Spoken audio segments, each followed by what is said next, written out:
Aloha, Cupcakes. I know you're used to a lot of brush reviews from me and a lot of other weird and unusual things from me because that's kind of what I do around here. But today I got something fun. I have got some Ronan's urethane to try out. Let's see how this works out. So Ronan's hooked me up with a kit with the urethane, with the hardener, and with their reducer. It's just an overall reducer and an overall hardener. And today we're going to work with the Reflex Blue because I think that's like the more common aqua. And then Cherry Red. I don't know, I like this one. So I'm going to set up this deck. It is a color shifting blue, so it's going to look a little funky with it. Now, one thing with this is you're not going to palette this out on a regular palette. You're going to put it in a cup. I added 3 drops of reducer and 2 drops of hardener or catalyst in it. And just the first couple of lines alone came out super freaking smooth. So I thought I'd play around with the design, do things that I don't normally do with it a little bit.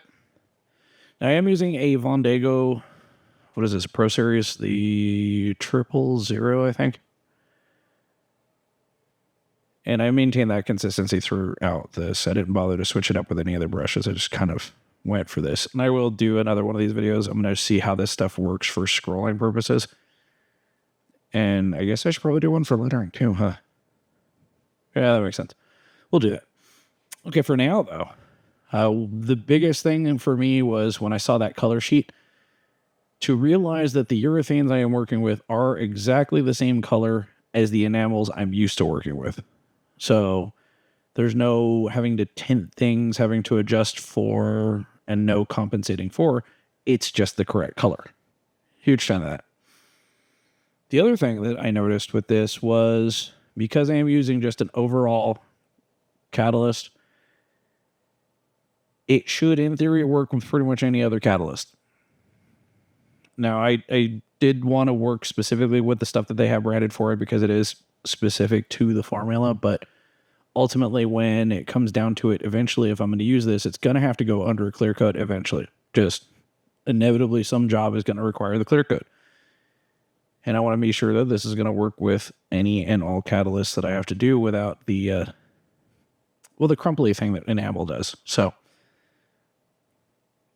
when I did the test patterns with this one, because you don't get to actually see the clear coat go down because I just didn't feel like filming it. It came out pretty smooth. I will say that the ripple under the clear coat was minimal at best. I think if I was to go do maybe 2 or 3 coats of clear over it, you wouldn't see it at all.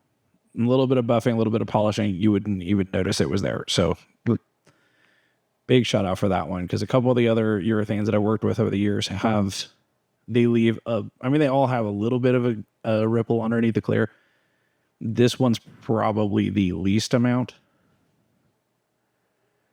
Now, while we're on this subject of the chemistry behind this, there's a distinct lack of smell when I'm working with this stuff. One of the biggest problems that urethane has is that wonderful smell that comes with it that has a tendency to give people, nausea. We'll just call it what it is. This one, I ended up working for 2.5 hours. I don't think it bothered me at all, actually. I ended up getting cold more than anything else. So, I guess we should probably talk about the weather around here. I have, next to no humidity, and it gets down to, I think the night that I was working, the last 3 nights that I've been working with this, it has been right about 30 degrees. So, while there is a space heater in my shop, and I do try to keep things up above 60, it gets cold. So, the lack of humidity plus cold should change the curing in the middle of the night when I leave everything shut down, but it doesn't. And then at some point during the recording of this, I did have to shut the heaters off just because I was overloading a circuit and the lights were flickery. So it did get cold while I was working. And the paint managed to hold up. I didn't start having problems with anything until we were well below 50 degrees. So even with just regular reducer, I was still able to pull lines consistently. I guess I will try this again when it starts getting summertimey. Let's see how it works with heat. But for cold weather, I was able to actually work. I mean, I wasn't able to work, but the paint was still workable.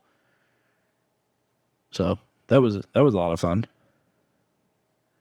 Now, one thing that has been brought up once I started working with this that I didn't even think to measure while I was doing this is my actual workable time. And part of the reason that I don't have an actual workable time on this one is because once you put the reducer in, it resets that clock.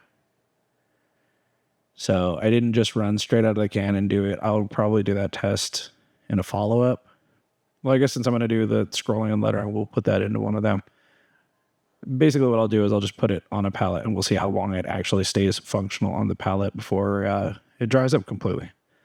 I can tell you that between colors and the time it takes for me to clean out the brush and load up and set up to start striping again for the next set of colors, it's dry.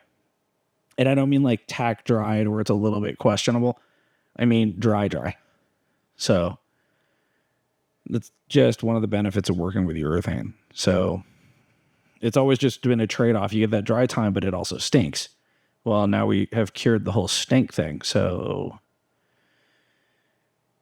yeah, this is high up on my recommends list right now for paint. Yes, I've been working with a couple of the other paint manufacturers for different things, but for certain jobs, urethane has always been my favorite thing to work with. And for certain types of work, urethane has always been my favorite thing. It's just not always feasible. It's not always functional. And I think we've alleviated a lot of the problems and a lot of the aversions that I've had to working with urethane with this. So yeah, I'm going to highly recommend this because it's just oodles of fun. Now this is a skateboard, so trying to do a long line on it is, well, that's as far as we can go, really. Man, yeah, I was able to just flip it around and go, but even for long lines, it was consistent. At the point where I'm pulling these lines, it's starting to get below 50 degrees, so I am starting to struggle, but the paint isn't. So yeah, I will leave a link where you can acquire this paint for yourself to give it a shot. I would say start off with some primary colors, some black and white, because this blue, I mean, this is universal blue, essentially. This aqua is not a necessity, but I like it. And then that cherry red is awesome. So great stuff. Give it a shot. Till the next time, stay moist, my friends.